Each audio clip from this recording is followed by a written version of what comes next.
Hello, hello, hello. Welcome, everyone. This is Sibs of Tea. Changed our name up. Different branding company came in. You know what I mean? Rebrand. We had Rebrand. to save our. No, just kidding. I'm your host, Alex, and this is my host, co-host. Irene. Awesome. Hi. So today we have a pretty big topic. We're coming close to Halloween. Woo! Some people's favorite holiday just because there's candy, aka me, the Snickers King, maybe Kit Kat. You never know. Uh, Twix. Twix. Oh my God. I I love bought a whole Twix. bag of Twix the other day because why did I buy Twix? Oh, I bought them just for fun because it was like 2 for $7 at Walgreens, and Christina and I were making what do you call it? These like cookie bars with like Snickers and pretzels in them. Dang, that And I sounds. was like, they're pretty bomb. I mean, our dad keeps eating them like it's going out of style. You guys better have some when I come home because I'm gonna be Well, disappointed. I mean, if you I come home Friday, there's like a whole half thing left because like I'm like I need to stop eating them, but they're can't hide delicious. that. I know. All I think right. mom So has chocolate too. today, what we're gonna talk about is a little bit of paranormal activity, some costumes that we like, um, and just basically, this is just a spooky themed episode, like we said, because Halloween's coming up. So, Irene, do you want to start us off with some paranormal stuff? Okay. Stuff that Yeah. you've experienced. Yeah. So this one I might be bringing down the mood a little bit, but this is so first of all, our house, I think we either found out or were told or something, is built on like like half of them, like more the majority of America is built on like ancient Indian burial ground, which is nice. You gotta love those. They were very spiritual people, so like they definitely said let's haunt their asses after colonizing them. So like I have been in our, so this was before like our basement got flooded 5 times over or something. I was sitting in our basement and we used to have a punching bag hanging. I'm not sure if it's hanging anymore, but No, yeah, we still have one. yeah, no, we do, but I didn't know if it was hanging now or not because I think whatever. Anyway, so there was a punching bag and I was watching TV. It was like me, my dog, and like our cat, and I was sitting in the basement, and all of a sudden I hear this like metal screeching, and I was like, what the hell is that? And I turn around in the punching bag, like no one was down there, it was just me, and like all the lights were off. The punching bag literally moved 2 inches over and was just sitting there swaying. And I was just like, you know what? I'm gonna go upstairs right now. No. Yes. Oh my God, it was so freaky. I was like, I don't know who did it. It wasn't me. But yeah, that's She wasn't ready. no, that was fucking terrifying. Jesus Oh my God. Christ. That's scary as hell. I What think, about you, Al? oh man, I think the scariest thing I have encountered was living in our old grandparents' house. So there's a house in Skokie that my grandparents used to live in. Yeah. And I knew it had to be haunted from like day one you stepped into that place. Yeah. It was a very large house and it was ranch style, but you definitely know things went down in there because I remember looking down into, so let me give you a little bit of a layout. The first floor you walk in, there's a basement, and then there's like another sub basement to that basement. When you first walk into that first floor, you can look down the stairs into the basement, and that's where I saw a ghost. There was another living or something down there. It was a man by the bar. I just remember seeing him by there. And then I remember when I used to sleep down there because there's 2 bedrooms and I sleep in one of the bedrooms, which is closest to the stairs. And I remember just like hearing something moving. I don't know what it was, but when you get that Your soul feeling. leaving your body, that's what it Yes. was. Oh my gosh. I had a experience like that this past week, and I'm gonna tell you in a Oh sec. my God. But so what happened, every single hair in my body stood up. I mean, every single hair, my legs, to my feet, to my like ass, everything, my back, my neck. I should have said it other way. You know, I was just gonna My say that. neck, my back. But no, every single hair was standing up, and I just woke up and I was frozen, and I could feel this presence just on top of me. Like I didn't know what it was, and I just like flipped on the lights, and I was so scared. I didn't know what to do. I was in 8th grade at that time. Oh my But God. I do have That to. house was so haunted. Our sister But has stories of that freaking house. She used to yes, watch their dog, and she was just like it was the most haunted thing. I remember she was just like, I heard noises and everything, and I'm like, I totally believe that because that house was haunted yes, to it was the max. crazy, insane, insane. But let me tell you my quick story about my recent experience. So this is actually kind of a pretty happy story. So I was I was sleeping in my bed here, and I had a dream about my grandparents that passed away recently, my grandfather and my grandmother. And we were all skating together with my cousins on my mom's side. So we're all skating together. We're going around. I'm with my grandfather. He's having a fun time. I see my grandmother and one of my cousins at the bottom, and I start to skate towards them. And my cousin goes, "My arms are getting tired. I'm in I'm in graduate school. I have so much on my plate. My grandparents just died, and they were just like overwhelmed in my dream." And I told him like, "Hey, it's gonna be okay." And I got behind him and I pushed him and my grandmother up the hill. And I woke up from that dream. I was like, "Oh my God, that was so weird."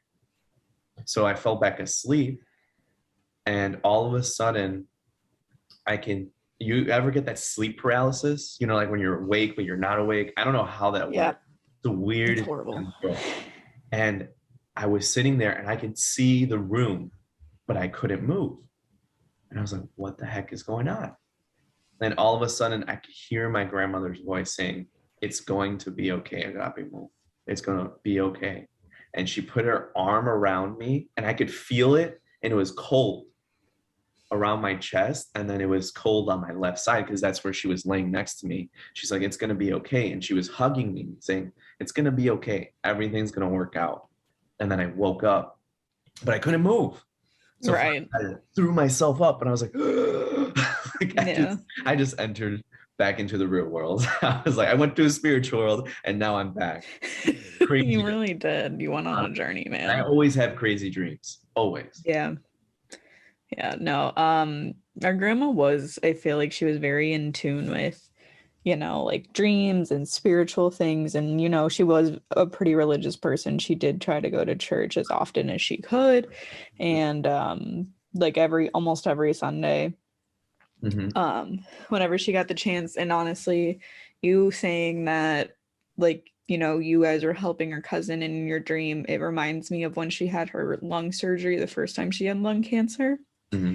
And she was talking about um how there were like 4 trees or something, like the ventricles of the heart, in front of her, and she had to get past each tree to survive. And this is so they had nicked something in her surgery, and she was bleeding out. She needed 10 pints of blood The to keep her the going. machine, the stapler that was supposed to Yeah. back to me, cut an artery, a major artery, and she Yeah, sort and of she was broke bleeding down. out. But this was happening while she was while she was, in the surgery. And so she saw this, and she had to get past these trees as like her hurdles Right. and to like survive. And I just think that's so interesting because, she was like, you don't know what's going on the table. And I always think it's so interesting that she said that, and she felt like such a connection. And I feel like, I know in her last few days with us, she wasn't very vocal,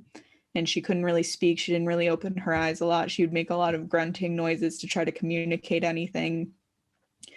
And I was talking with our sister, and we were talking. We tried to, I feel like we all tried to talk to her, even though she couldn't respond to us. We would just like talk with her, not about, like, we would talk like we were talking to her, but she wouldn't respond pretty much.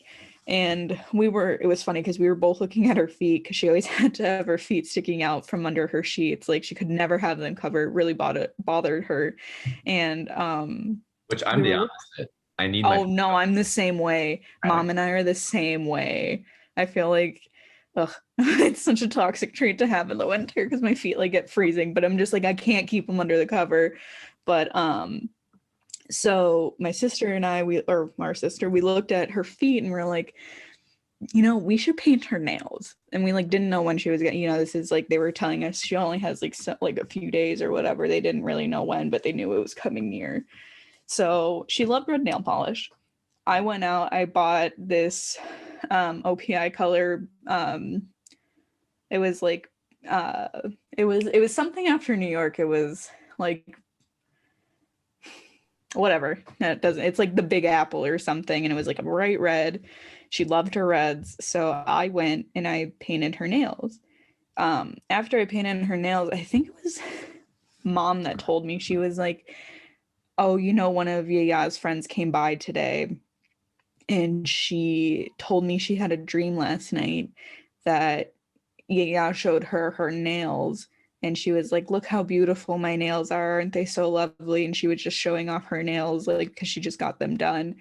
And this was before I had even painted them. And so I think this was her way of communicating with us, because I always used to paint her toes whenever she would come to our house. She would always ask me if I could paint her toenails. And I think this is like her way of communicating with us, like, hey, I can hear you, like, I'm happy that you're doing this and these things, because she was a big believer in those things. And so like that was another one of like my paranormal like experiences, was her communicating through her friend, because her friend didn't even know I was going to paint her nails. Like her friend wasn't over the day before, she was over that particular day. And it kind of like, you've even had dreams like after our papu died, and like even after our yaya died, that she's just a big communicator through those dreams, Yeah, I've had plenty of stories and dreams about it. I don't know if it's paranormal activity or if it's more like a angel and blessing in disguise. I don't know what to call it. You know what I mean? I don't necessarily think paranormal has to have like a bad connotation. I feel like a lot of people think it's like scary, but I'm like, I think paranormal can mean like the spiritual world even just trying to communicate with you and trying to just reach out to you and be like, hey, this is what's going on, because there are a lot of like medium readers and what are they called? Psychics, that's the word. And they just like, they kind of interpret these things. And I think that mediums, who I've been seeing a few shows lately that have had mediums, and Long Island medium. her nails bother me. All right, let's talk about a little bit of costumes that you might have. Do you want to end with costumes, like on a lighter note? Yeah, we can end with costumes, like our favorite costume or something. Yeah. Okay.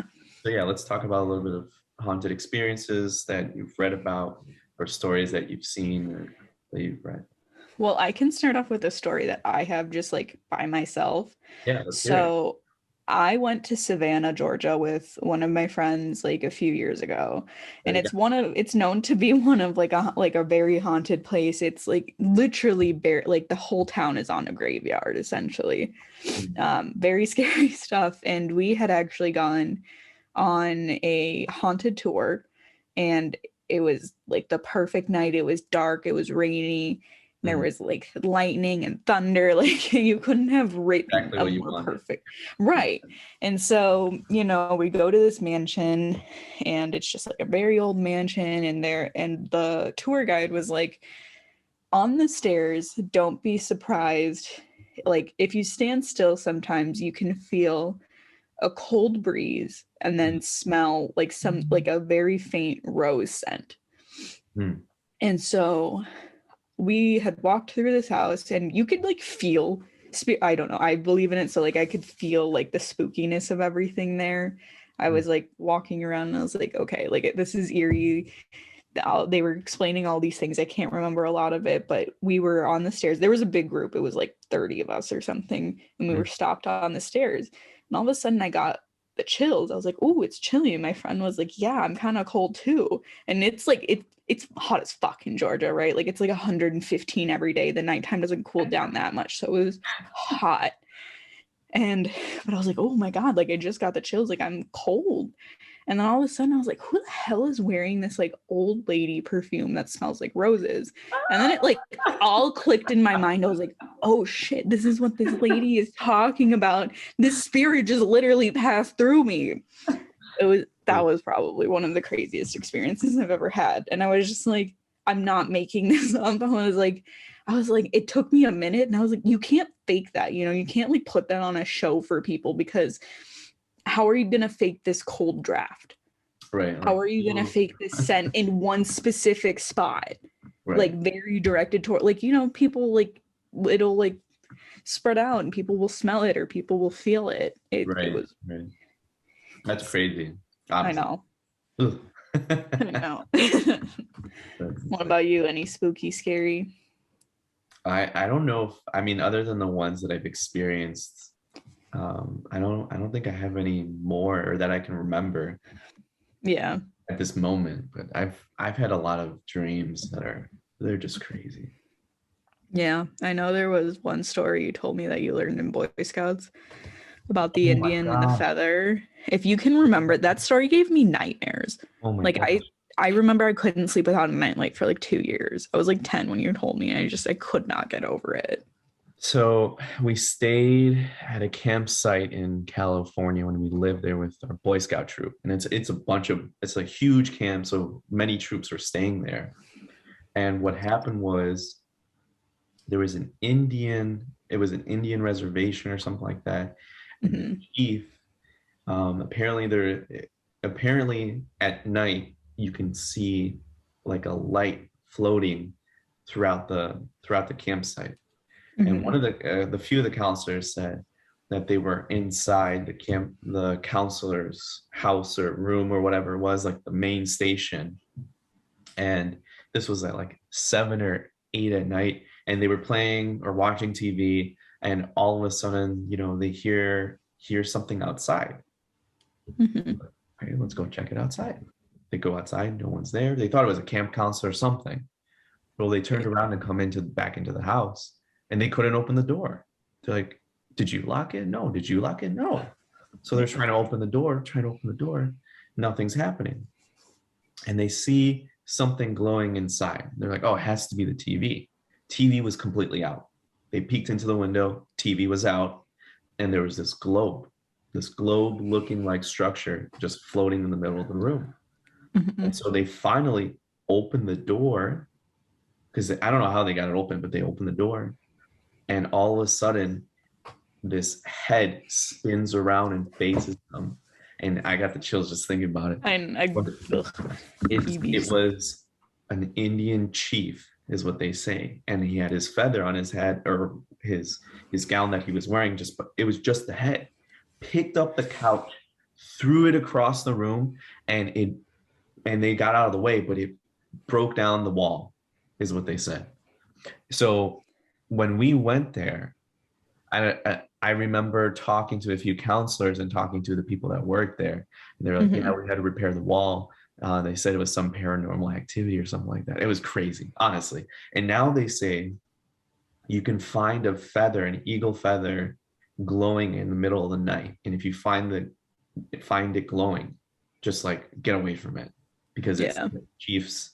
It was from the chief, and he'll come after you if you pick it up or you try to go near it. Insane. Honestly, I mean, I was 12 years old. I was crapping my pants. Wasn't there like this whole story of like a donkey and its head being cut off, and then if the Indian chief, I know you say you don't remember it. I think you don't want to tell me it after you terrified the crap out of me with it, but I remember you saying that.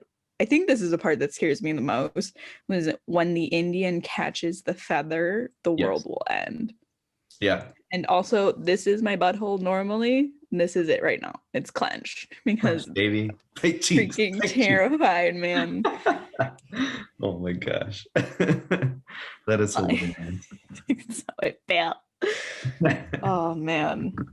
The story terrified now. Look at me. Yeah. When we heard it, I was like, I'm not sleeping tonight. And you have like 40 young boys crying in their beds. They're like, I want to go.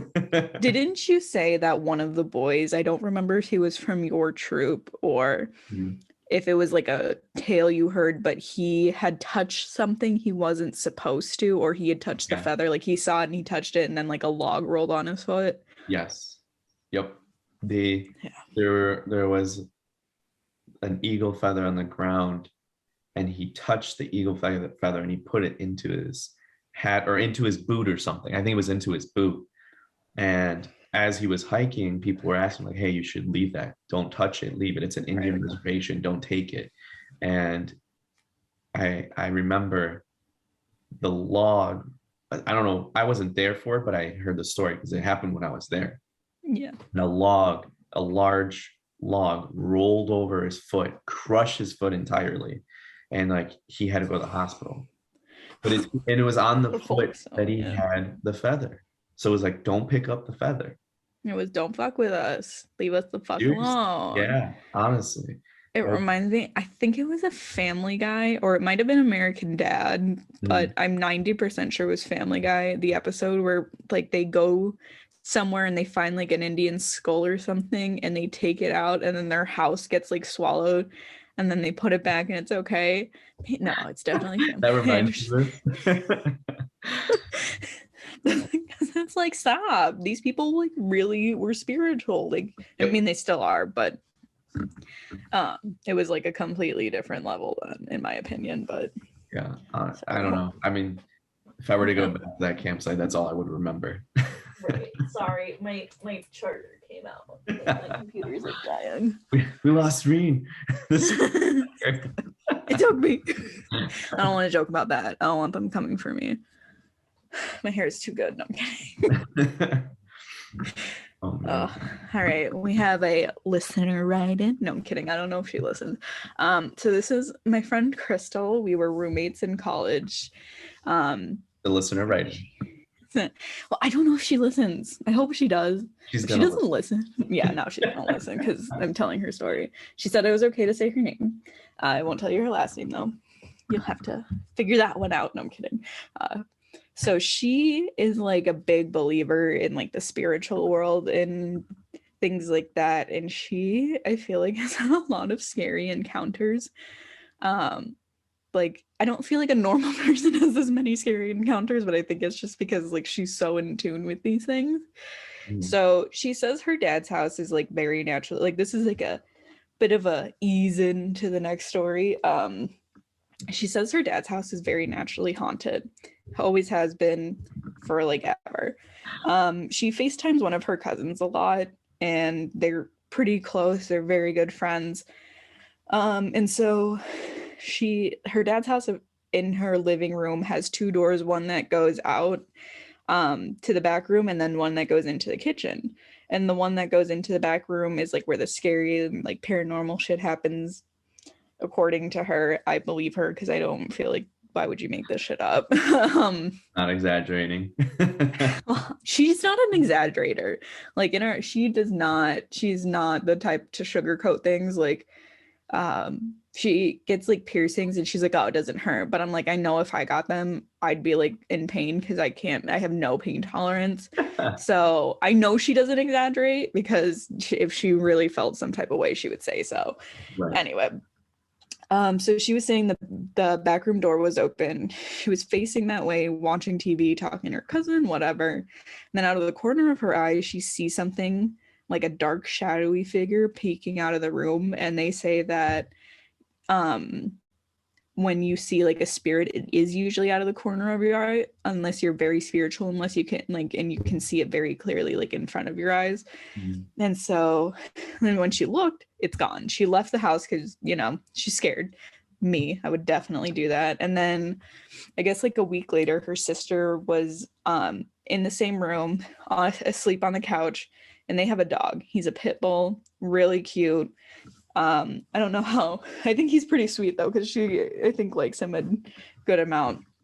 And so her sister was taking a nap on this couch, but the dog kept growling and he kept barking and he just kind of like wouldn't sit still and wouldn't be quiet. And so the dog keeps growling and whatnot. And her sister keeps telling him like, stop it.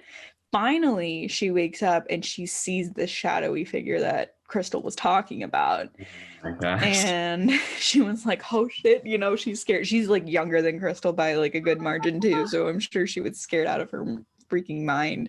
Oh my And God. Crystal said that the spirit like throw things off the wall and it breaks stuff and like it just like messes with the house, and that it's thrown like one of her pictures. And this is like, okay, she posted this on Snapchat, so I don't feel bad about saying this, but she has like this cute ass baby picture of her in like space buns, and she has like really chubby cheeks. So for some reason, I picture this is the picture that the spirit has like knocked off the wall. It's like, fuck that shit. But it's a really cute picture, but she's like, this thing fucks shit up all the time. What? So that's like story. She's like, I have a bunch of stories about that. And her and I talk a lot, and she sends me like 5-minute voice memos, and we send each other very long like voice messages. And so if you add those up, it's like talking in person. But anyway, so I really edited these down. So her second story is to me a lot more scary, and there's a lot more history and background to it. So there's this shop in Little Italy, Manhattan, which is there year round, but it's a seasonal shop. So a little background on it. It used to be called Umberto's, and it's not the one on the corner. It's the one that like was like actually on like a storefront, like on a block. But before it was the shop, so this shop used to be owned by the mob. So this is from Wikipedia because it just like has the best summary of the story. In 1972, the establishment founder, Umberto, I cannot fucking say this last name. Is it Italian? Ianello, yeah. I'm gonna say Ianello. Opened this restaurant on Mulberry Street. The restaurant was the hangout of Umberto's son, a reputed mafia leader, Matty the Horse Iliano, and according to Judge Edward Winefield of the Federal District Court in Manhattan, secretly owned by Matthew. Like the restaurant was owned by him. I probably as a a front for money laundering, whatever.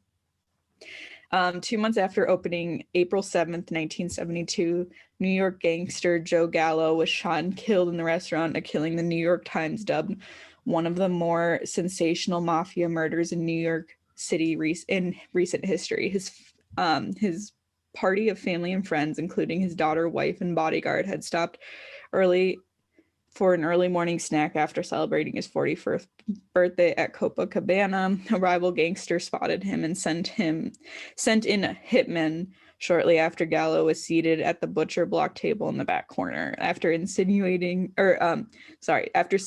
sustaining 5 shots, Gallo stumbled out in the street and died. That's some like real mob shit right there. You know what I mean? That's like some shit you'd see on The Sopranos. Like I've never seen The Sopranos, but like this was 1972. Yeah, there's like a whole New York Times article on April 7th. So oh shit, I didn't even think of that. Like I know your birthday, but like I wasn't, because you weren't born. You were born in a later year. That's so fucking insane. Matthew was at the cash register that night, but fled to the kitchen and missed the entire attack. He later claimed, I don't believe that. I feel like he was there. Later claimed he knew. He said he has no prior knowledge of the attack. It's because they'll sue him if he says anything. I know, right? As the Nevada Daily Mail reported, the proprietor dove into the kitchen and lay on the floor tile with his hands over his eyes, and as soon as Sonny Pinto and 2 out-of-town torpedoes known only as Cisco and Benny came in the side door blasting. And then, so this was just like, you know, a store that was pretty much a mafia place.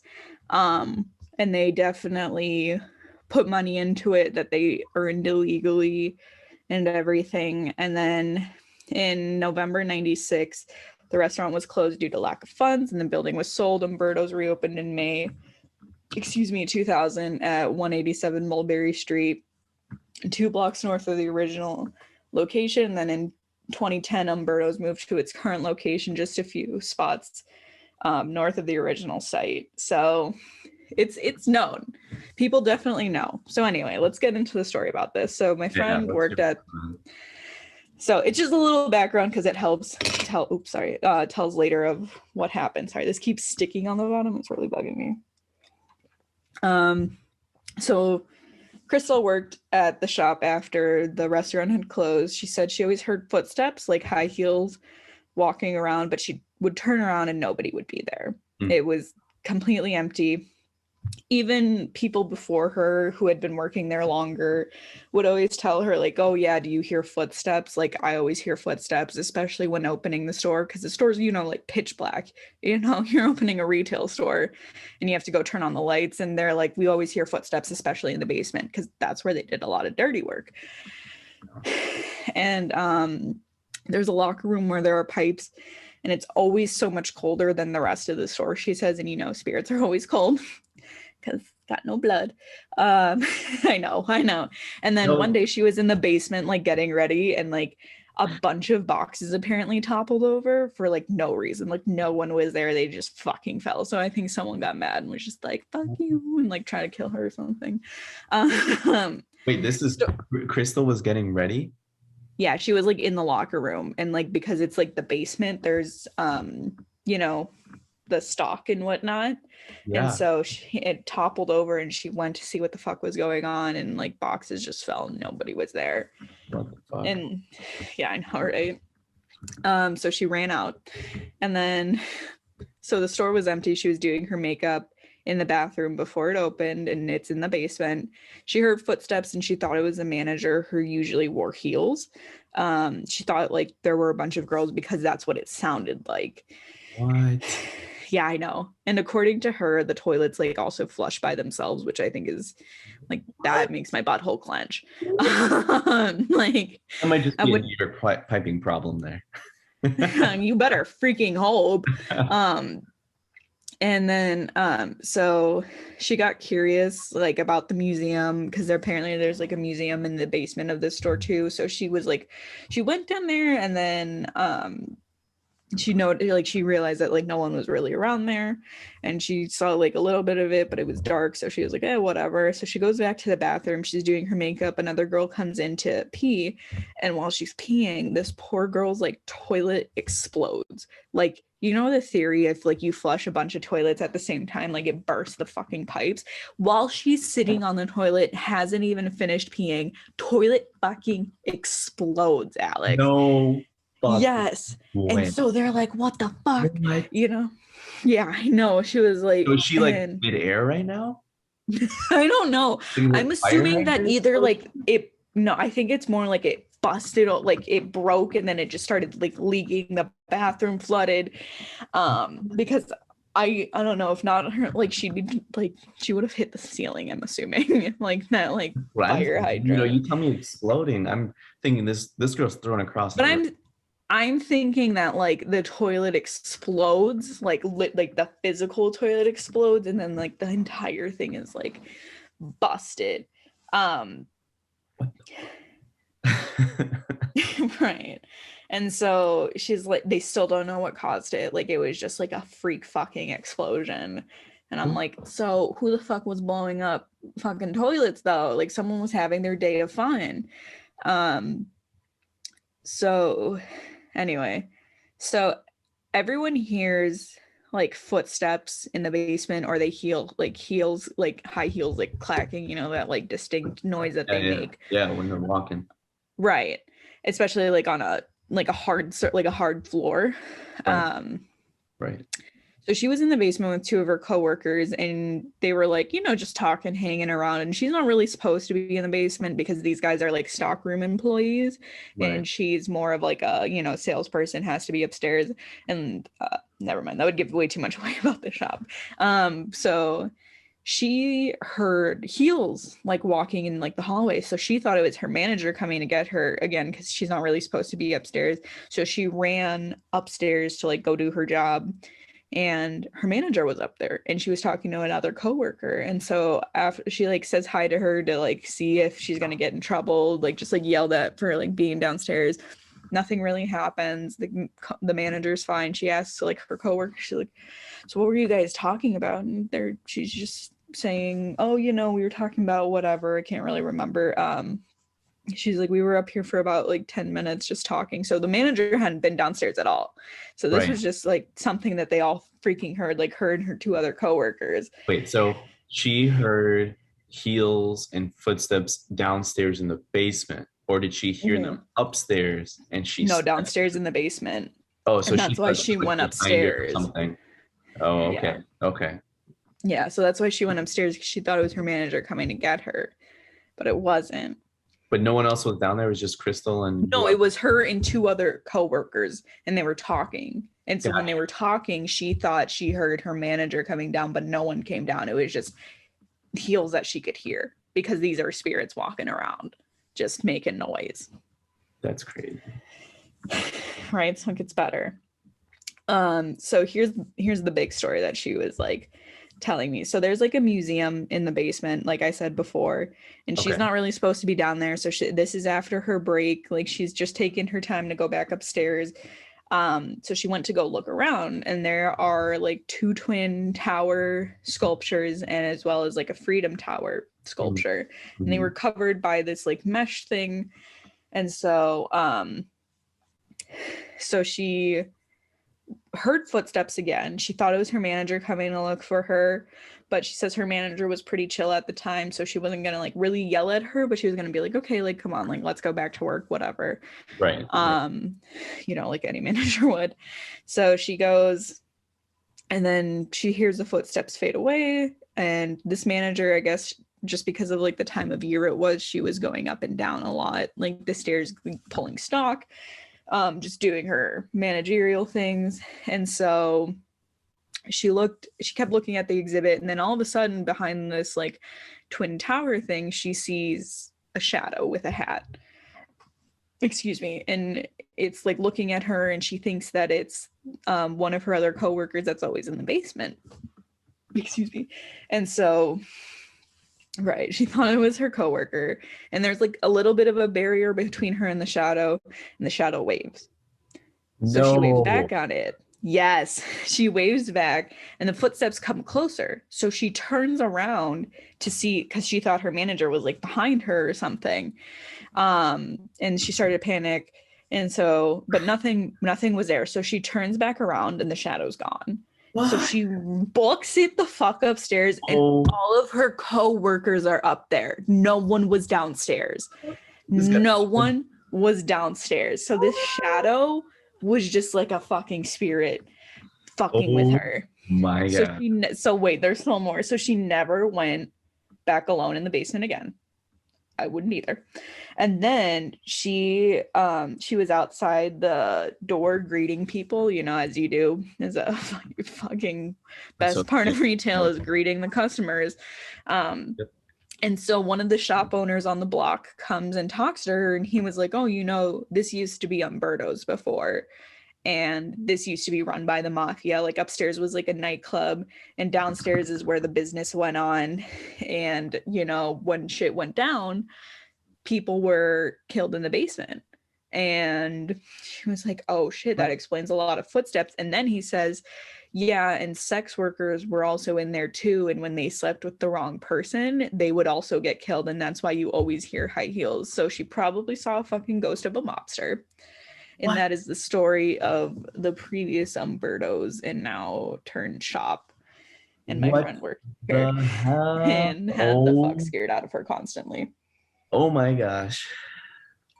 Yeah, when she told me this, I was like working out, and because it was a voice message, so I was listening to it, and I was like, I kept getting chills. Like I was like, this is insanity. Because, you know, after reading that history, it's just like you're seeing all these like mobsters and everything just like fucking tear each other apart. And then, oh my gosh.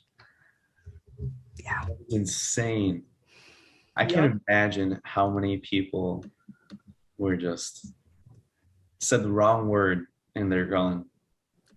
Oh yeah, I 100% believe it, because, you know, that's how the mob worked. They wanted what they wanted. That's insane, honestly. That's why we love spooky stories. That is crazy. I know. I mean, man. I mean, that explains the high heels clickety clacketing all the way. Right. Because of the sex workers, I guess, that were working there, prostitutes, whatever you want to call them. Exotic Right. dancers. I don't know if Whoever it was, they just they looked at the wrong person, and that was it for them, you know, because I'm sure these, especially like people who stayed around, you know, because I was just watching Sopranos a little bit with our dad, and this guy was having like a full-blown affair with just like a random girl, and like if it was these sex workers or whatever, I'm sure they knew way too much, because you know they're like, oh, they'll never talk, who would they talk to? But you know, if they were seen around with the wrong guy, that's when they were like, oh shit, these people can talk to other people, and like they can spill our secrets, especially in New York. Who I'm sure they knows? scared them. I'm sure they, Yeah. The whole thing is, intimidation. Oh yeah, 100%. That is insane though. Oh my God. I know. I wouldn't go to work. I'd find another job. I know. That's She just, did. The next summer, she did. Yeah. I know, because she told me about that one. Oh, thank you. Yeah. Bye. It's like the people who stay in the haunted hotels.